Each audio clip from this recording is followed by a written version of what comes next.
ಕೊಟ್ಟಿದ್ದೇವೋ ಯಡಿಯೂರಪ್ಪನವ್ರು ಹೇಳಿದ್ರು, ಒಂದು ಕಾಳು ಕಡಿಮೆ ಕೊಟ್ಟರು ನಾವು ಈಸ್ಕೊಳ್ಳೋದಿಲ್ಲ ಅಂತ ಹೇಳಿದ್ರು. We are committed to it. ನಮ್ಮ ಗ್ಯಾರಂಟಿನೇ ನೋಡಿ ಇಡೀ ದೇಶದಲ್ಲಿ ನೀವು ಫಾಲೋ ಮಾಡಿ. ಬಿಜೆಪಿ ಇಡೀ ಬಿಜೆಪಿ NDA ನಮ್ಮನ್ನ ಫಾಲೋ ಮಾಡಿಬಿಟ್ಟು ಈಗ ನೀವು ಎಲೆಕ್ಷನ್ಗಳನ್ನ ಗೆದ್ಕೊಂಡು ಬರ್ತಾ ಇದ್ದೀರ. ನಮ್ ಗ್ಯಾರಂಟಿ ಇಲ್ಲ ಅಂದ್ರೆ ನಿಮ್ ಎಲೆಕ್ಷನ್ ಗೆಲ್ಲಕ್ ಸಾಧ್ಯ ಆಯ್ತಿರ್ಲಿಲ್ಲ. ಇವತ್ತು ಕೂಡ ನಾವು ಹೇಳ್ತಾ ಇದ್ದೀವಿ ಅಧ್ಯಕ್ಷರೇ,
ಖರೀದಿ ಮಾಡ್ತಾ ಇದ್ದೀರಾ ನೀವು?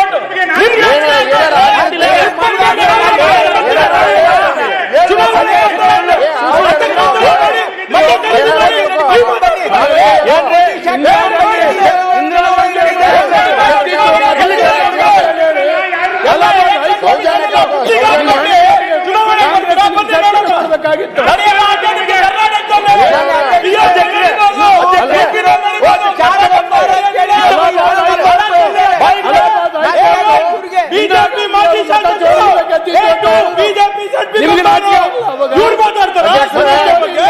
ಇಂದಿರಾ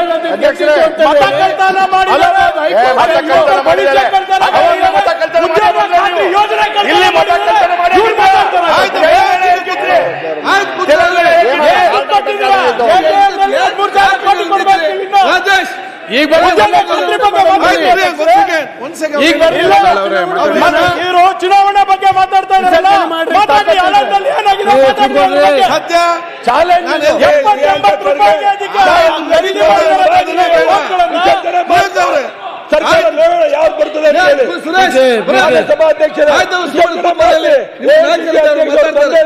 ಆಯ್ತು, ನಿಮ್ಮ ನಾಯಕರಿದ್ದಾರೆ ಮಾತಾಡ್ತಾರೆ. ಯಾವಾಗ ಬಂದಾರ ಅವರು? ಒಂದ್ ಸೆಕೆಂಡ್, ಯಾವಾಗ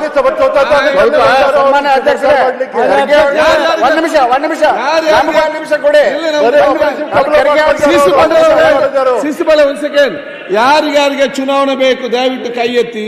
ರಾಜೀನಾಮೆ ನನ್ನ ಕೈಯಲ್ಲಿ ಕೊಡಿ, ನಾನೀಗ ಎಸಪ್ ಮಾಡ್ತೇನೆ. ಚುನಾವಣೆ ಅಂತ ಬನ್ನಿ.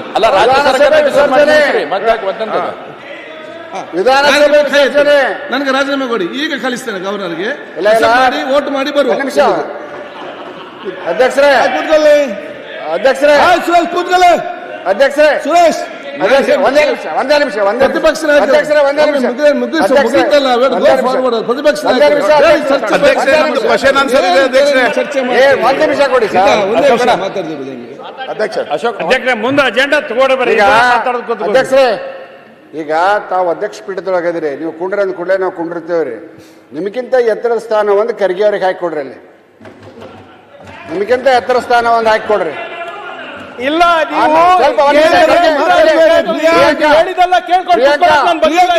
ಪ್ರಿಯಾಂಕಾ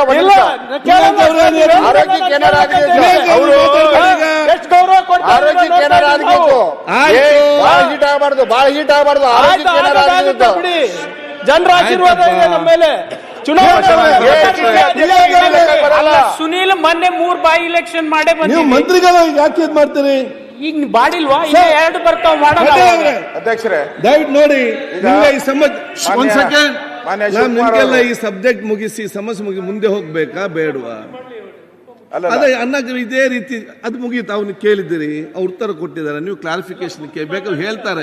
ಅದರ ಮಧ್ಯೆ ನೀವು ಮಾತಾಡೋದು, ಅವ್ರು ಮಾತಾಡೋದು, ಇಲ್ಲಿ ಮಾತಾಡಿ ಏನೆಲ್ಲ ಮಾತಾಡಿಕೊಂಡು ಸಮಯ ನಿಗದಿಪಡಿಸೋದು ನಮ್ಗೆ ವೇಸ್ಟ್ ಆಗುದಲ್ಲ. ಏನದೊಂದು ನ್ಯಾಯಪೈಸೆ ಆಯ್ತು. ಯಾರು ತಪ್ಪದ ಯಾರ್ದು ತಪ್ಪು ಕೆಲವು ಹೆಚ್ಚು ಕಮ್ಮಿ ಆಗುದಿಲ್ಲ.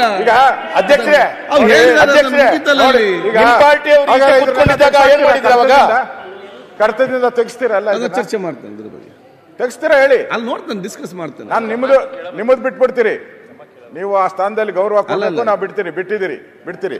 ಅವ್ರು ಹೇಳಿರೋದನ್ನ ನೀವು ಆಯ್ತು, ಈಗ ಅದು ಹೇಳಿದ್ರಲ್ಲ ಅದಕ್ಕೆ. ಈಗ ಇಂಥ ಸನ್ನಿವೇಶ ಮಂತ್ರಿ ಹಿಂದೆ ತಪ್ಪಾಗಿದೆ ಅಂತ ಹಾಗೇ ಹೇಳ್ಬೇಕು, ಅಲ್ಲ. ಇಲ್ಲ ಕಡತದಿಂದ ಫಸ್ಟ್ ಟೈಮ್ ಎರಡೂ ಆಗಲ್ಲ. ಆಗಿದೆ, ಎರಡೂ ಆಗಲ್ಲ. ಆಗಿದೆ. ನಾವೆಲ್ಲ ನೋಡಿ, ಮುಂದೆ ಇಲ್ಲ, ಕೆಲಸ ನೋಡಿ, ಮಾಡಬೇಕು. ಅಧ್ಯಕ್ಷರೇ ನೋಡಿ, ಇದೇನಾನ ನೀವು ಕಂಟಿನ್ಯೂ ಮಾಡಿದ್ರೆ ಇದೇ ತರ ಎಲ್ಲಾ ಮಂತ್ರಿಗಳು ಸುಳ್ಳು ಹೇಳಕ್ ಶುರು ಮಾಡ್ತಾರೆ. ನೋಡಿ, ಸುಳ್ಳು ಹೇಳಿದ್ರೆ ನಾವು ಸುಳ್ಳು ಕೇಳ್ಕೊಂಡು ಹೋಗಕ್ಕೆ ಬರ್ಬೇಕು ಇನ್ಮೇಲೆ.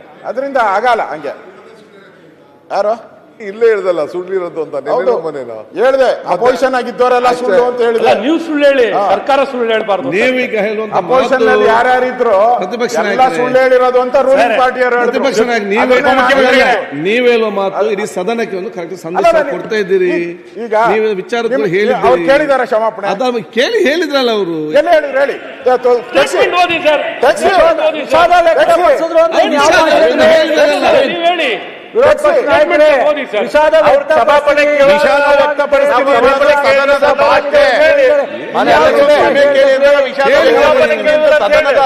ನಮ್ಮ ಭಾಷೆ ಅದು, ರಾಜಕಾರಣದ ಭಾಷೆ.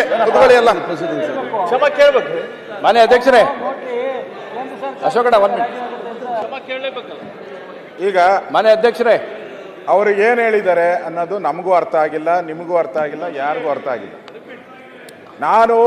ನಾನು ಕೇಳಿದ್ದು ನೀವು ತಪ್ಪು ಕೊಟ್ಟಿದ್ದೀರಾ ಇಲ್ಲ ಫಸ್ಟ್ ಹೇಳ್ಬೇಕು. ಅವರು ಈ ಸದನಕ್ಕೆ ಮಾಹಿತಿ ತಪ್ಪು ಬಂದಿದೆ, ಯಾವ ಅಧಿಕಾರಿ ಕೊಟ್ಟರು ಅನ್ನೋದಾದ್ರೂ ಹೇಳಿ, ಇಂಥ ಅಧಿಕಾರಿ ಕೊಟ್ಟರು ಅಂತ ಹೇಳಿ. ಇದಾಗಿದೆ ಸದನಕ್ಕೆ, ನನ್ನಿಂದ ತಪ್ಪಾಗಿದೆ ಅಷ್ಟೇ. ಇನ್ನೇನು ಬೇರೆ ನಾವು DBT ಅವೆಲ್ಲ ನಾವು ಹಿಂದಿನ ಕಾಲ ನಾನೇ ಇದ್ದಾಗೆ ಮಾಡಿದ್ದೀನಿ DBT. ಇವಾಗೇನು ಹೊಸ್ದಾಗೇನು DBT ಇಲ್ಲ. ನಾನು ರೆವಿನ್ಯೂ ಮಿನಿಸ್ಟರ್ ಇದ್ದಾಗೆ ಎಲ್ಲ DBT ಒಂದು ಬಟನ್ನಲ್ಲಿ ಕೊಡೋ ಸಿಸ್ಟಮ್ ಬಂದಿದ್ರು, ಹೊಸ್ದಾಗೇನು ಮಾಡಿಲ್ಲ ನಾವು. ಈಗ ಹೌದು, ನಾ ಇದ್ದಾಗೆ ಮಾಡಿದ್ದು ಎಲ್ಲ ಗೊತ್ತಿದ್ರೆ ತಿಳ್ಕೊಳ್ಳಿ.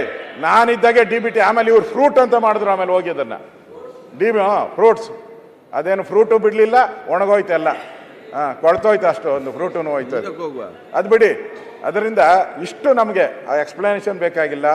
ಸದನಕ್ಕೆ ಅವರು ಅಧಿಕಾರಿ ಮಾಹಿತಿ ಹಿಂಗೆ ಕೊಟ್ಟಿದ್ದಾರೆ, ತಪ್ಪು ಕೊಟ್ಟಿದ್ದಾರೆ. ನಾನು ಅಧಿಕಾರಿ ಕೊಟ್ಟಿದ್ದಕ್ಕೋಸ್ಕರ ನಾನು ಇಲ್ಲಿ ಹೇಳಿದ್ದೀನಿ ಅಷ್ಟೇ, ತಪ್ಪು ಹೇಳಿದ್ದೀನಿ.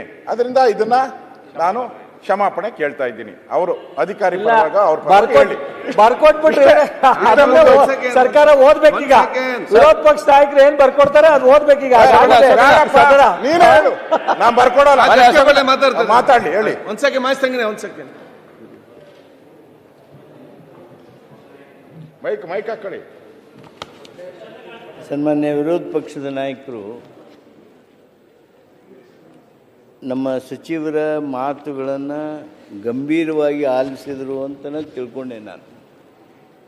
ಎಲ್ಲರೂ ಆಲಿಸಿದ್ವಿ. ಅವರ ಕೊನೆಯ ಶಬ್ದ ಸಹಿತ ನೀವೇನು ವಿಷಾದಿಸುತ್ತೇನೆ ಅಂತ ಹೇಳಿದರು. ಇದು ನಾನು ನಮ್ಮ ಕಿವಿ ನಿಮ್ಮ ಕಿವಿ ಒಂದು ಸೆಕೆಂಡ್ ನಿಮ್ದು ಸೌಂಡ್ ಸಿಸ್ಟಮ್ ಅದೇನೆ, ನಮ್ದು ಸೌಂಡ್ ಸಿಸ್ಟಮ್ ಅದೇನೆ, ಬೇರೆ ಬೇರೆ ಇಲ್ಲ. ಒಂದು ನಿಮಿಷ ಪ್ಲೀಸ್.